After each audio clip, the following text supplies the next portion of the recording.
శ్రీ గురుభ్యో నమః. శ్రీమాత్రే నమః.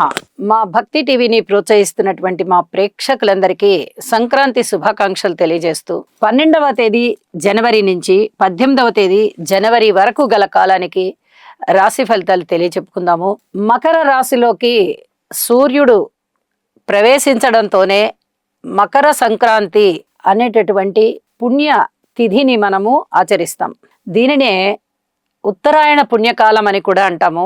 స్నానానికి ప్రసిద్ధి, దానానికి ప్రసిద్ధి. ఈ ఉత్తరాయణ పుణ్యకాలంలో చేసేటటువంటి దాన ధర్మాలు అత్యద్భుతమైనటువంటి ఫలితాన్ని ఇచ్చేటటువంటి దాన ధర్మాలు. మిగతా దాన ధర్మాలు ఏవైనా కానీ కాస్త ఆలస్యంగా ఫలితాన్ని ఇస్తాయేమో కానీ సూర్యుడు మకర రాశిలోకి ప్రవేశించడం తోడనే చాలా అద్భుతమైనటువంటి స్థితి అన్నమాట. ఇది మకర సంక్రాంతిగా మనము పండుగ చేసుకుంటాము. ఈ ఉత్తరాయణ పుణ్యకాలంలో చేసేటటువంటి దానాలు ఈ గ్రహాల రీత్యా దోషాలని పరిహారం చేస్తాయి అని చెప్పి తెలియజేస్తూ, మనకి 12వ తేదీ అంటే 14వ తేదీన కానీ మకర రాశిలోకి సూర్యుడు ప్రవేశించడు. ప్రతి సంవత్సరము ఇదే జరుగుతుంది. 14 మహా అయితే 15 అంటే 14వ తారీఖు రాత్రి పూట ఒకవేళ సూర్యుడు ప్రవేశించినట్లయితే మనము 15వ తారీఖు ఉదయాన్నే స్నానాధికాలన్నీ నిర్వహించుకుంటాం అన్నమాట. ఇట్లా 14 కానీ 15 కానీ ఆ మకర రాశిలోకి సూర్యుడు ప్రవేశించేటటువంటి తిథి కలిగినటువంటిది కాబట్టే ఈ మకర సంక్రాంతికి అంత ప్రత్యేకత ఉంటూ ఉత్తరాయణం అని కూడా మనం చెప్పుకుంటూ ఉంటాము. ఈ కాలంలో చేసేటటువంటి దాన ధర్మాలన్నీ కూడా సత్వరమైన ఫలితాలను ఇస్తాయి. కాబట్టి గ్రహ దోషాలు ఉన్నవారు ఈ ఉత్తరాయణ పుణ్యకాలంలో చక్కగా నదీ స్నానం ఆచరించి మీ చేతనైనటువంటి దానం చేయండి, అధికమైన ఫలాన్ని పొందండి. రాశి ఫలితాలు తెలియచెప్పుకుందాము. ముందుగా గ్రహస్థితులు. వృషభంలో గురువు గారు, మిథునంలో చంద్రుడు, కర్కాటకంలో కుజుడు, కన్యలో కేతువు, రవి బుధులు ధనురాశిలో, ఇక శుక్ర శనులు ఇద్దరు కూడా కుంభరాశిలో, రాహు గారు మీనరాశిలో. వారాంతంలోకి 18వ తేదీకి వచ్చేటప్పటికి రవి గారి యొక్క స్థితి మకర రాశిలోకి వచ్చి ఉంది.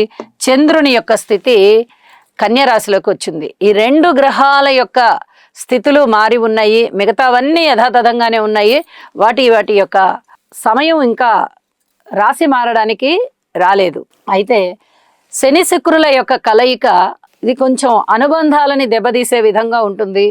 అలాగే కుజుని యొక్క 8వ దృష్టి ఈ భూమి తగదాలు, కోర్టు వ్యవహారాలు, రోడ్డు ప్రమాదాలు, భార్యాభర్తల మధ్య అనుకూలతలు దెబ్బతీయడం, ప్రేమ వ్యవహారాలు ఇబ్బందికరంగా ఉండడము, కులాంతర వివాహాలు, మతాంతర వివాహాలని ప్రోత్సహించడం ఇత్యాది వాటి మీద ఆధారపడి ఉంటుంది. ఎక్కువగా ఆ ఫలితాలు ఉంటూ ఉంటాయి. ఇక గురువు గారి యొక్క దృష్టి కేతువు మీద ఆధ్యాత్మిక చింతన ఎక్కువగా ఉండడము, పెద్దల పట్ల వినయ విధేయతల్ని చూపించడము ఇత్యాది వాటికి చాలా బాగుంటూ ధన ఆదాయాన్ని కూడా పెంచుతూ ఉంటుంది. ఈ రకమైనటువంటి గ్రహస్థితులు ఉంటూ ఉండగా రాశి ఫలితాలు ఎలా ఉన్నాయి అనేది తెలియచెప్పుకుందాము. కుంభరాశి వారికి ఈ వారం రోజుల యొక్క గ్రహస్థితులని పరిశీలన చేస్తే 4 గ్రహాల యొక్క ఉనికి చాలా చాలా బాగుంది అని చెప్పి తెలియచెప్పడం జరుగుతుంది. రాశిలో ఉన్న శుక్రాచార్యుల వారు బాగున్నారు. షష్ఠ స్థానంలో ఉన్నటువంటి కుజుడు బాగున్నారు. ఇక ఏకాదశంలోని రవి బుధులు బాగున్నారు. అలాగే బుధాదిత్య యోగం కూడా అయింది. కాబట్టి చాలా చాలా బాగుంది అని చెప్పి తెలియచెప్పడం జరుగుతుంది. వీరికి ఆదాయ ప్రకారంగా కాస్త ఊపిరి పీల్చుకునేటటువంటి సమయం వచ్చింది. అనుకోని విధంగా ఆదాయాలు వస్తున్నాయి. రుణభారాలు తగ్గుతున్నాయి. రుణము ఇంకా కాస్త ఎక్కువ దొరకాలి అనుకుంటే దొరుకుతోంది. గృహ నిర్మాణాలు చేపట్టడానికి వీరు ఆలోచిస్తూ ఉంటారు. కొద్ది కాలం వేచి ఉండండి, గృహ నిర్మాణాన్ని స్టార్ట్ చేయొచ్చు. ఈసరికి ఎవరన్నా స్టార్ట్ చేసి ఉన్నట్టయితే అవి కొద్దిగా ముందరికి వెళ్తాయని చెప్పి తెలియచెప్పడం జరుగుతుంది. వివాహాది శుభకార్యాలు కుదరడంలో కాస్త దగ్గర అవుతాయి. అది వరకు అయితే అసలు పూర్తిగా దూరంగా ఉండేవి. ఈ సంబంధం కుదరలేదు అనుకునేవాళ్ళు ఇప్పుడు కొద్దిగా మేము వస్తామండి మాట్లాడుకోవడానికి అనే వరకు వస్తాయి. ఇది కొంచెం ఈ పరిణామం శుభ పరిణామం మీకు చాలా ఆనందాన్ని కలిగిస్తుంది. విందు వినోదాలలో పాల్గొంటారు. ఏదన్నా చిన్నపాటి అనారోగ్యాలున్నా కూడా తోసిపుచ్చుకొని తిరగలుగుతారు. అలాగే అనుకూలవంతమైనటువంటి వైవాహిక జీవితం ఉంటుంది.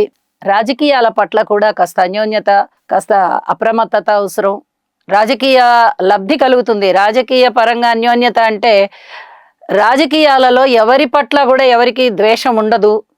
కాబట్టి అన్యోన్యత పెంచుకోమని చెప్పి సూచన చేస్తూ ఉన్నాను. అన్యోన్యంగా ఉంటారు.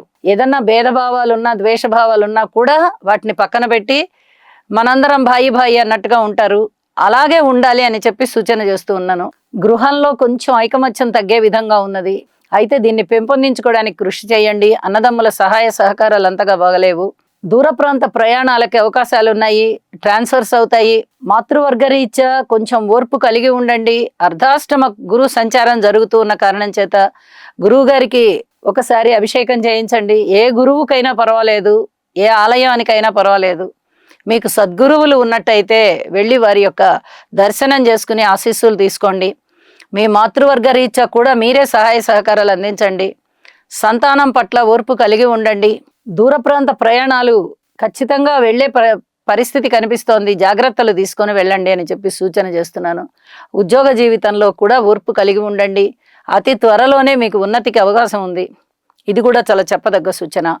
ఇక వారాంతంలోకి వెళ్ళేటప్పటికీ ఇంకా వేరే ఏమన్నా ఫలితాలు మారాయా అంటే ఫలితాలు ఏమీ మారలేదు. రవి వ్యయ స్థానంలోకి వచ్చారు, ఇంకా కొంచెం దుఃఖం వచ్చింది. అలాగే అష్టమ స్థానంలోకి చంద్రుడు వచ్చారు, ఇంకా కొన్ని కలహాలు వచ్చాయి. ఈ దుఃఖాలని ఈ కలహాలని జయించాలంటే మీరు యోగా చేయాలి. గురుబలం తక్కువగా ఉంది కాబట్టి గురుబలాన్ని పెంచుకోండి, యోగా చెయ్యండి. అనేక విధాలుగా బాగుంటుంది. మీకు మనశ్శాంతి ఉంటుంది. ముందర మనశ్శాంతి ఉంటే అన్నీ ఉన్నట్టే. కాబట్టి మనశ్శాంతి కొరకు ప్రయత్నం చెయ్యండి. కార్మికులు, కర్షకులు, నేత పనివారు, చేతి వృత్తుల వారు, విద్యార్థులు, ఉద్యోగస్తులు, మీరు ఏ డివిజన్ వారైనా అవనివ్వండి, ఓర్పు కలిగి ఉండండి. ఇది చాలా చెప్పదగ్గ సూచన అని చెప్పి తెలియజేస్తూ, శనిగారికి కూడా ఒకసారి తైలాభిషేకం చేయించడం చాలా చాలా మంచిది అని చెప్పి తెలియజేస్తూ శుభం. శుక్రగ్రహం యొక్క అనుకూలత కొరకు హిమకుంద మృణాళాభం దైత్యానాం పరమం గురుం సర్వశాస్త్ర ప్రవక్తారం భాగం ప్రణమామ్యహం.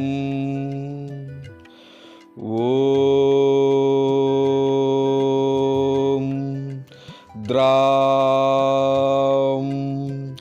ద్రీం ద్రౌం సహ శుక్రాయ నమః.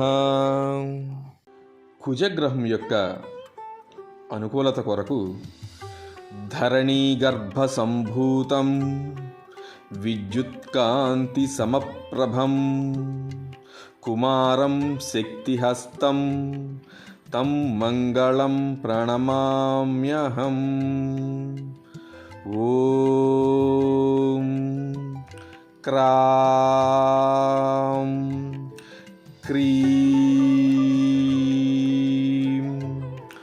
క్రౌం సహ భౌమాయ నమః.